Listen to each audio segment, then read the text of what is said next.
Hello, my sweet reader friends. Oof, I feel like I have been really slacking on my filming this year and my just video production in general. It's been such a weird year so far, if I'm being completely honest. I have been in the weirdest slump of my life. Like, it's not even that I'm in like a full-on book slump. It's just that, like, for some reason, I'm not enjoying the books that I'm picking up as much, and I just don't have the patience to sit down and read, which I feel like sometimes I go through these weird phases where sometimes I'll be perfectly content laying down and reading a book all day long, and then there's other times where I'm I literally can't stop moving, and I'm just in that phase where I just can't stop doing things, and I feel like I just have a lot to do, so it's been really hard to sit down and enjoy a book. I don't know, it's been really weird. With that said, I have only read 9 books thus far in the year, which, I mean, is still quite a bit of books for one person within a few months. It's just compared to what I was reading last year, I feel like I have cut my reading in half, if not more. So with that, I thought it would just be smart to do a quarterly wrap up, because I wanted to do my normal monthly wrap ups, but I just literally hadn't read enough books to justify doing a whole video on each month, you know? Because that's literally only 3.5 books each month. And with the books that I have read this year, I feel like a lot of them have been the most popular books of 2023, hence the title. Before I get into today's video though, I do want to thank the sponsor, which is Book of the Month. If you for some reason have not heard of Book of the Month yet, it is a monthly book subscription box where their team vets through hundreds and thousands of titles and picks the best ones from there to then let us choose from. They have so many really amazing popular books, new releases, and they now are offering audiobooks. So instead of getting a physical hardback, you could get an audiobook for your book of the month. It's so fun because each month your books come in this cute little blue box, so it's like Christmas every month. And then with that, you also get a cute little bookmark, which I always need because I always use the weirdest things for my bookmarks. This month, I literally screamed. I screamed because my most anticipated release of the year was one of the add-ons, and that is the reappearance of Rachel Price by Holly Jackson. I am obsessed with A Good Girl's Guide to Murder. I loved 5 Survive, so I've just been literally itching to get my hands on another Holly Jackson book, and this one looks super interesting because it follows our main character, I forgot her name, Belle, and 16 years ago her mother, Rachel Price, mysteriously vanished, and I believe the case kind of went cold, but then there's kind of like a Netflix documentary thing, team that wants to come and dig into her story, you know, and then her mom just reappears out of nowhere. So now it's kind of what the heck happened, where have you been, what's going on? So oh my gosh, I'm so excited. And then the other book that I chose for this month is Abby Jimenez, Just for the Summer. I haven't read an Abby Jimenez book yet, but I've heard really amazing things about her other titles, and I also have another one of her books. I have Part of Your World on my shelf, so I'm really looking forward to getting into her writing. This one follows Emma and Justin, and they both have pretty bad luck when it comes to love. All the guys that Emma dates end up finding their one true love after they break up, and I think it's kind of the same for Justin. So they decide to date to break their curse, because maybe if they date each other, then they'll find their true love after they break up. But then Emma's toxic mother shows up and Justin has to assume guardianship of his 3 siblings, and now they're suddenly navigating a lot more than they expected, including catching real feelings. Has fate finally brought the perfect pair together, or will their cure be way more hazardous than the curse itself? This cover is so pretty, so pretty. And so I'm really looking forward to reading this probably within the next month or 2, but I also feel like this might be a really good summer read. So Book of the Month also has the literal best prices for new hardcover books. You can get your first one for $5 with code PASTEL. That's a steal, my friends. That is a steal. Not only do they have really popular authors and titles, but they also, something that I really enjoy about Book of the Month is that they focus a lot on new and emerging authors. So a lot of books and authors that you probably wouldn't have found on your own, they like to highlight those as well. So you're always finding new things and new authors to enjoy. Thank you so much to Book of the Month for sponsoring today's video. I have been working with them for a while now, and I just love them so much. So now that we have discussed my super exciting new books, I want to move into the books that I have read over the last few months. Since the title of this video is the most popular books of 2023 that I read, we are going to start with the most popular book of 2023 that I read, and that is, of course, Fourth Wing. So this one, I was pretty hesitant if I wanted to start, to be honest. I just, the hype around it was a little bit intimidating, and I just didn't know. I feel like whenever there's really, really, really hyped up books, I just immediately don't like them. I don't know why. I don't know what it is, but I was just waiting till the hype kind of died down a little bit before I jumped into this book. And so I did. In January, I read this book, and don't unsubscribe, but I don't think I really liked it. I don't think I liked it. There was like some things I liked about it, but like overall as a whole, I think I gave it like 3 stars or less. And I will tell you why. And I know that these are all very unpopular opinions, so like take this with a grain of salt. I know that so many people love this book, so if you did, I'm so glad that you did. A lot of my friends did. I mean, most of my friends did. I don't think there was like really one person of my friends in real life that didn't like it. So the first issue that I had with this book is how overly dramatic it is. Like literally just from the get-go, it's just death and you're gonna die and this is so dangerous and death and you know, it's so much. It's a little ridiculous. I really do like the characters for the most part, but I think that Violet and some of the other attendees of the school were a little bit over the top. So literally like just the entire book I could not take seriously because I was just like laughing at some of the things that they said. But I also didn't like how like nonchalant death was like thrown around. Like within some of the very first few chapters, she's like obviously trying to cross the parapet,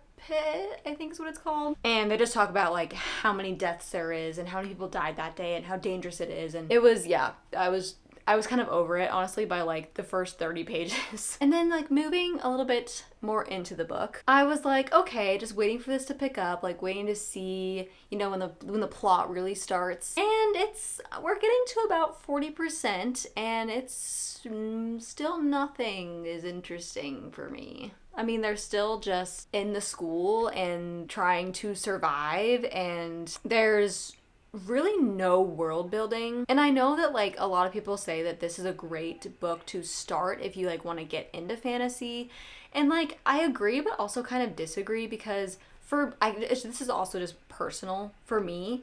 I don't like to read a book and not know like why we should care about these things, or not know like why things are happening, if that makes sense. Like this is a war college, they're obviously at war. We never really understand like what the war is, what's going on, why are we fighting, who are we fighting. Like it doesn't even really get explained very much. So I just had a really, really, really hard time getting invested in the story when I didn't even know like why I should care. This book, in my opinion, just feels very like all vibes, no plot, because literally the only plot of this book for me was Violet just surviving this school, and that just wasn't enough to intrigue me. I did though like the dragons. Like I really liked the relationship between Violet and the dragon. Like that was fun, but other than that, I also feel like the romance was very, very underdeveloped. I feel like it was like 0 to 100 so quick, because it was like you could obviously tell that there was like some attraction and there was like something going on there, but then it just went from like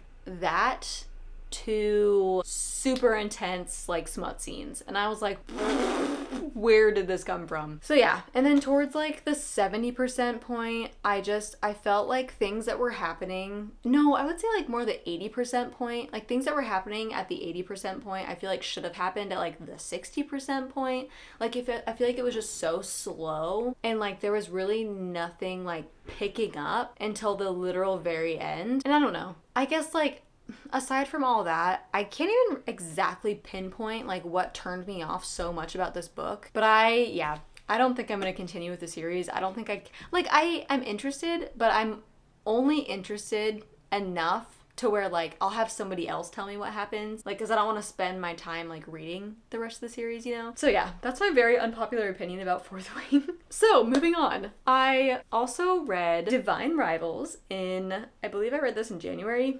And this was another one of the most popular books of 2023. And this one I actually really did like. I think I gave it a 4-star or like a 4.25. I can't remember exactly where I ended off like standing. I thought this book was so cute. It was just the perfect amount of magicalness and some romance and an actual interesting like storyline. I will say I was a little bit confused about like the magic system and like their world. I feel like their world was a little bit underdeveloped, and like the world building was a little bit underdeveloped, because I honestly had a really hard time understanding like the gods and why we were at war. And I feel like that was almost like a very subplot of the story, and the bigger plot was Iris on this journey and her, what is his name? I cannot believe I just forgot his name. Roman. So I feel like most of the story is kind of just following like Iris and Roman's story, and the fantasy part of it is kind of just like an afterthought until the very end. And I believe the second book is more like fantasy heavy, but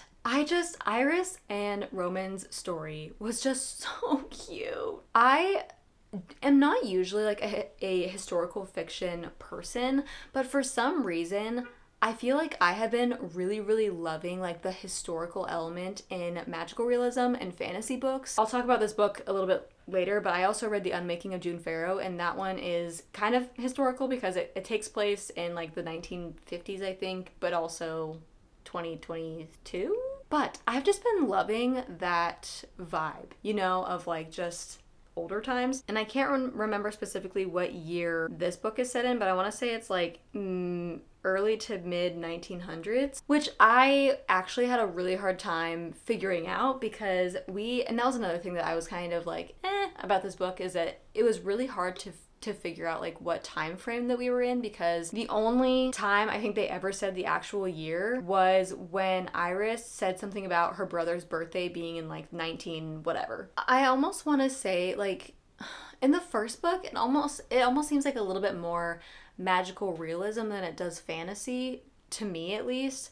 The only like fantasy part is like the gods, and like yeah, I think that's kind of it for like fantasy. I would say it's more like kind of magical realism vibes, and that was just so much fun. I really had a great time with this book. I don't really know what else to say about it besides it was a great time. So my third most popular book of 2023 that I read this year is Powerless, and I did have this in a vlog. This book, I think I ended up rating it like 3-star, because I was just by the end of the book, I was so torn, because there were so many things I hated about this book, but there were so many things I also really liked about this book. So I was very torn. So starting with the things that I did not like about this book, I feel like it was copying a lot of the ideas of other books, like other popular books. It had major Hunger Games vibes, some Shatter Me vibes. It felt very unoriginal, and so that was kind of a turn off at the beginning. I also don't really understand their magic system that much.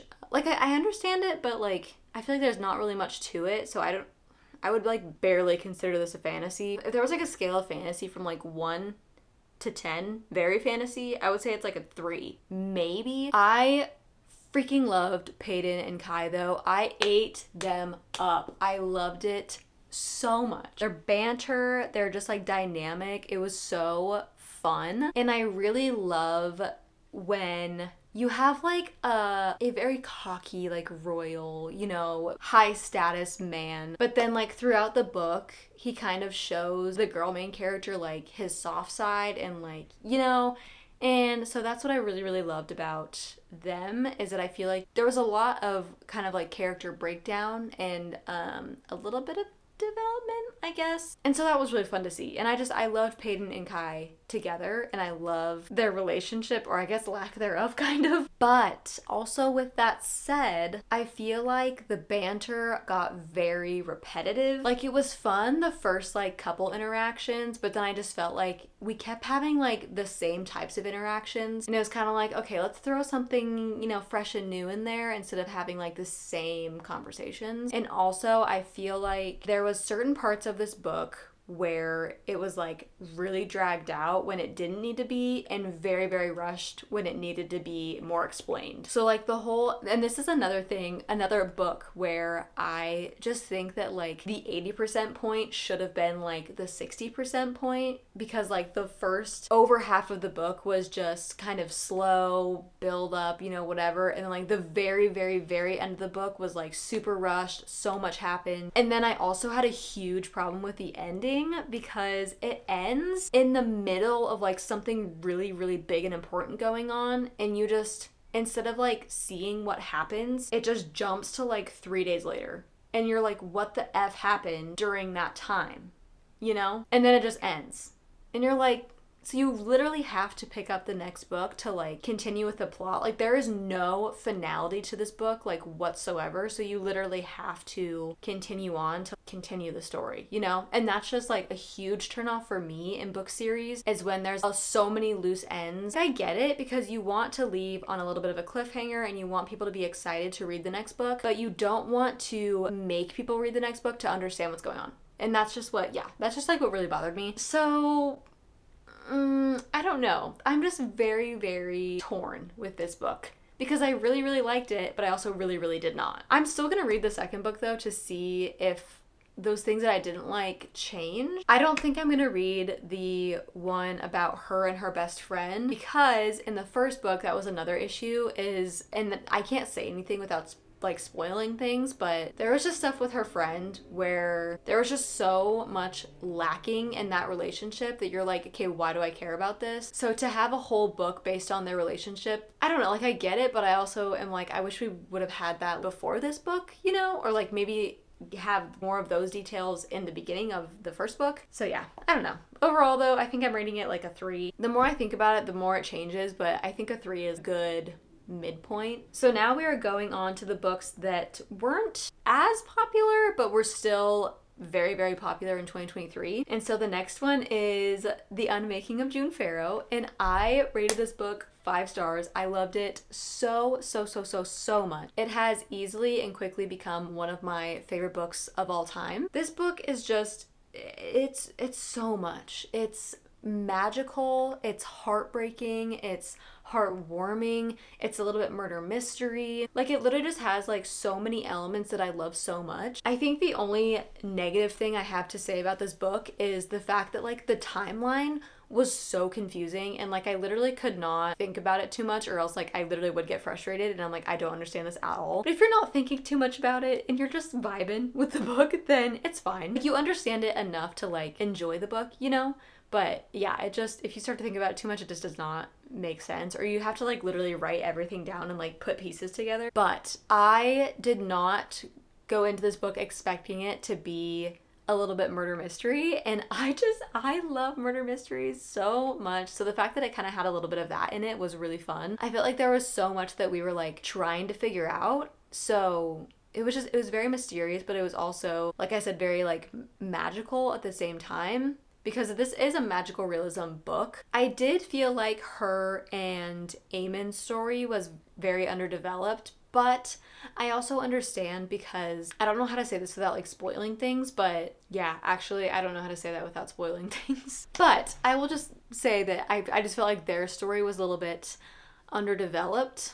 Like, I wish we got more of those details, even though, like I said, I understand why we didn't. Like, it makes sense, but that's just something, yeah, that I would have loved to see a little bit more of. The relationships in this book are just so cute, and I love the family like dynamic and the family, like the familial element, I guess, of it. It was so sweet and tender, but again, it was also kind of heartbreaking at the same time. I just loved how the whole time we were just like, there were so many things that we were trying to figure out. So it was so fast paced, which again, I didn't expect from this book. Like I went into this book not really like with any expectations. It was the book club pick for my in-person book club for for February. And it ended up being literally one of my favorite books. So 5 stars, highly, highly recommend. Okay, the next 2023 popular book that I read is The Brothers Hawthorne. I actually just read this one. I just finished it, I think last week. This one, unfortunately, was a really big letdown for me. I think I'm gonna rate it a 3-star, but that's literally only because I already know and love these characters so much. So if I didn't already love them, I feel like this book would have been like a 2.5 maybe. I don't know though, because this is where it's so confusing, because like their stories are pretty interesting and like fast paced. It's fun. It has like kind of the Inheritance Games like vibes, but this is my issue. For it to be the 4th book in the Inheritance Games series, it did not follow like anything at all that happened in the Inheritance Games. The only like relation to the Inheritance Games that it has is the fact that it was written after the Inheritance Games, if that makes sense. So like literally the plot just had nothing to do with the original trilogy. I genuinely feel like you could probably read this book without reading the trilogy. You would just obviously be very confused as to like who Avery is and like some of those details, but also the details that tied it to the Inheritance Games, I feel like ended up being so many loose ends. Like they never concluded anything. This book just had like, I literally just do not understand the point of this book, because it didn't really have anything to do with the Inheritance Games, and everything that you like thought would be important ended up never being explained. So I don't know if there's going to be like another book where like the plot picks up again, but the next book is supposedly like a bunch of short stories of all the brothers, and then the Grandest Game, or the Greatest Game, I think it's the Grandest Game, that is an entirely new series, so it's not even part of the Inheritance Game series. So I'm just so confused as to like if we are going to get these certain things explained in a different book, or what the heck happened, because there is literally so many things that I'm still like, what was the point of this? Like, who was this person? What did they have to do with the story? Like, it just didn't make any sense, you know? But because I love Grayson and Jameson, and because I love Jennifer Lynn Barnes, I still kind of enjoyed it. There were so many things. There's just so many issues that I had with this book. So the next one that I read, this one, I don't think it was released in 2023. Let me see, actually. So this book was released in 2020, and that is The Ballad of Songbirds and Snakes. But because the movie came out this year, or I guess last year, because the movie came out in 2023, I feel like the book like picked up again. So I read that one, and I think I ended up, what did I end up rating it? I ended up rating it a 3.75. So with this one, I really loved the movie. Like I really enjoyed it, and I loved seeing like the development of Snow and like his backstory and stuff. So I was so interested in what was going on in Snow's head like throughout the movie that I decided to pick up the book. But in the book, I felt like he was just so much more narcissistic, and he was so much more emotionally detached than it seemed like he was in the movie. Because like in the movie, it seems like he really, really cares about people at a certain point, and he cares a lot about like Lucy Gray, and he loves her and stuff. But in the book, it's so odd. It never seems like he actually truly loves or cares about anyone. It seems like it's more about possession and like how these relationships can benefit him. Like it never seems like he's actually invested in these people, which like kind of threw me off a little bit. And then I felt like the ending of this book was just so weird and random. Like in the movie, you can obviously tell that there's like a shift in his attitude towards Lucy Gray, but in the book, I feel like he just went from like this to this like within an instant. So it's like you question his feelings for her throughout the entire book after that. It's like, did you ever actually care about her? Did you ever actually love her? So I don't know. It just wasn't exactly what I thought it was. But I mean, I still thought it was interesting, and I still think the book was pretty fast paced. It's just, yeah, I mean, Snow just kind of gave me more of the ick in the book you know? Okay, so now going to the books that weren't super popular in 2023, but just books that I picked up over the last couple months. The next one was a little bit popular. The next one I think was actually a new release this year, and that is First Lie Wins. This one I was really, really excited about. And I thought that it was going to be like a really, really fun, fast-paced thriller. And what I got, it was still fun and I still enjoyed it, but it was a very like slow thriller, and I wouldn't even consider it a thriller. I would consider it more like a mystery. It reads more like a fiction book with like mystery elements, you know, or like a fiction mystery book with a tiny bit of thriller elements, because I feel like nothing about this book was very like thrilling. Maybe there was like a very small part towards the end that was like a little bit but it wasn't like any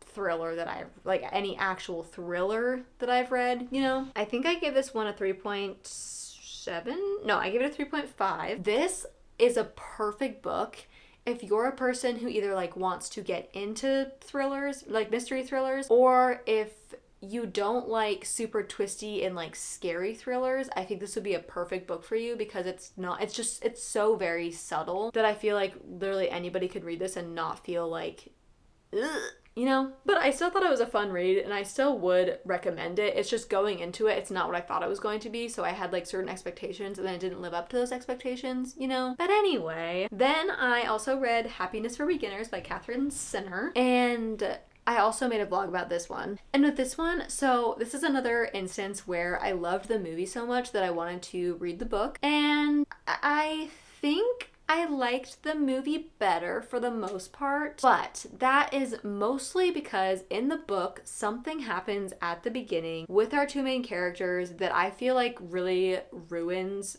their story. And I feel like it doesn't add anything to the story. I feel like it almost just takes away from things. So I feel like if that wasn't a thing in the beginning of the book, then I feel like I probably would have liked the book more, or just as much as I liked the movie. But I just loved the whole vibe of this book so much. Like, I'm a very outdoorsy person and I love hiking and backpacking. Like, that's all super up my alley. So the whole vibe of this book was just so perfect for me, and I have been looking for books that have that same vibe, like the outdoorsy, camping, hiking type of vibe, because I just had so much fun with it. And I felt like I was literally in the mountains with them and I could like visualize and just feel the surroundings, you know? So it was a very like immersive book, and I loved these characters so much. It almost does have like a little bit of a found family. It's not like found family because I mean after they go on their hiking trip, I'm pretty sure they all like go their separate ways, but like it feels so warm and cozy, and I just loved that. I love the friendships that are made in this book. I love the development between our two main characters. I feel like their stories are just so, they're heartbreaking, but they're also heartwarming, because like they're both in really like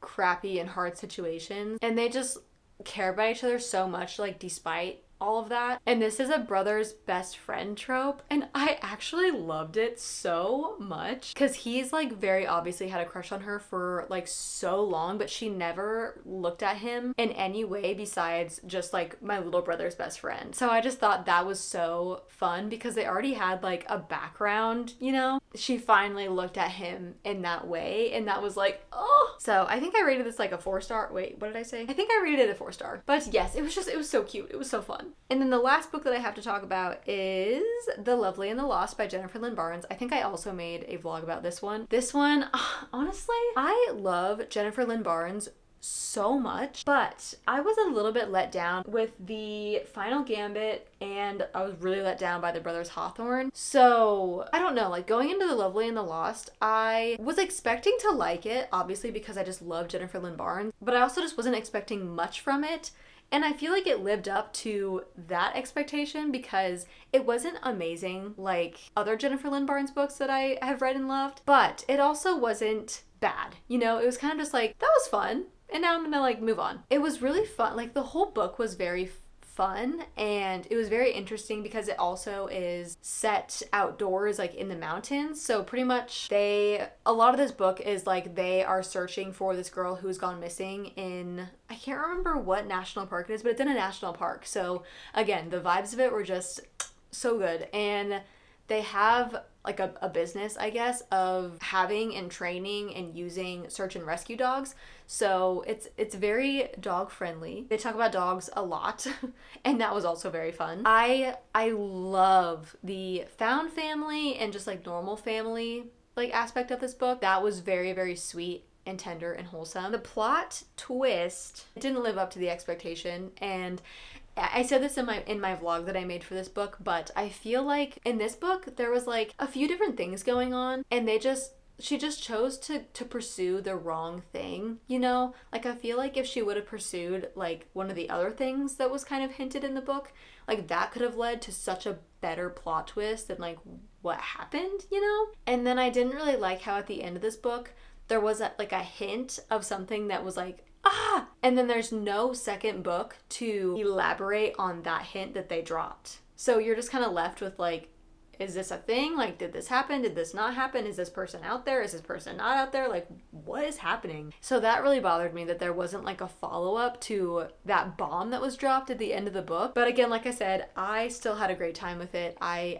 enjoyed it. It kind of pulled me out of a slump, but also didn't pull me out of the slump enough, but it was still very enjoyable. But yes, I believe that is all of the books. I think I talked about every single one. Yes, okay, I believe I talked about all of them. I'm really, really hoping to have a really good and full April reading month. This is my birthday month. My birthday is April 21st, and I'm so excited because I'm going to take a long 3 or 4 day weekend and hopefully just hang out and read and go to the farmer's market and just have a good time, you know? My next read is 100% going to be this book, so don't forget to use code PASTEL to get your first hardcover at Book of the Month for $5. And again, thank you so much to Book of the Month for sponsoring this video. I'm so excited to read these books. I love you guys so, so, so much, and I will chat with you guys in my next video. Mwah!